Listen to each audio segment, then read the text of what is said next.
Returntoorder.org. John, what do you tell those who argue that it's up to the individual to save himself and his or her own family? Well, Go ahead. Go ahead. I didn't say anything. Oh, okay. I'm sorry. The family is the first place. The individual and the family is the first place where you have to take care of yourself. But we need others. We are social beings and work together with others. And the family alone is simply not enough, especially when it's not proportional to big government. When there's nothing in between. So we do need to work with others.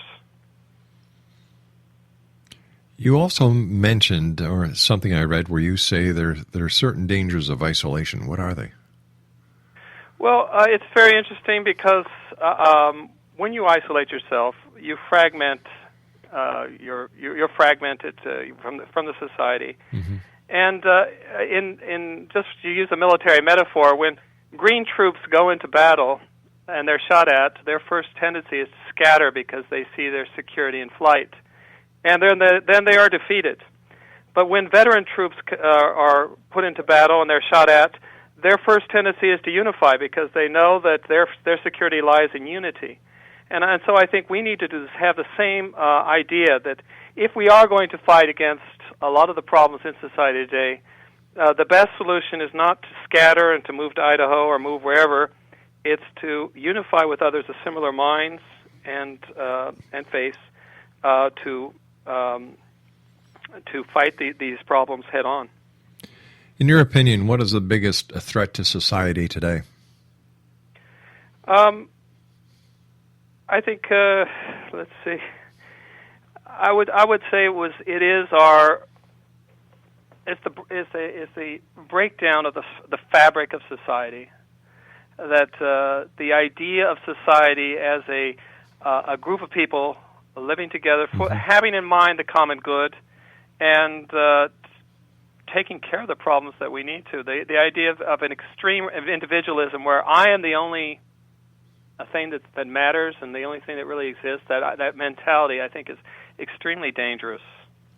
So it goes back to the early days of when the Constitution was written, we the people, instead of I the person. Right. I mean, today the I the person is just so.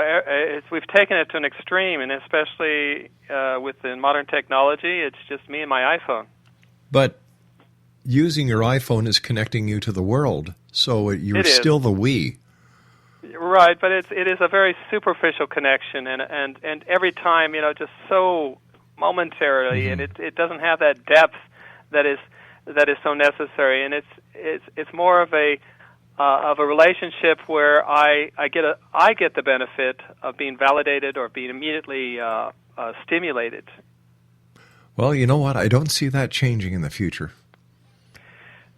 No, I think again, I think that we're in a party economy and a party culture, and as long as the party's going, we're not going to. A lot of people aren't going to listen, but there are a lot of people out there that are now looking for things. And my hope is that Return to Order points them in that direction. John, I want to thank you so much for joining us. It's been a pleasure talking to you. I wish you luck with your book. And Exo Nation, if you'd like more information on John Horvatt, his website is www. Do you have your pencils and paper ready? You do? Okay, Craig, I will give it to you because I know you want to check out his book. It's www.returntoorder.org. That's www.returntoorder.org. I'll be back on the other side of this commercial break with the news at 6.5 minutes past the top of the hour as we continue here in the X Zone from our broadcast center in Hamilton, Ontario, Canada.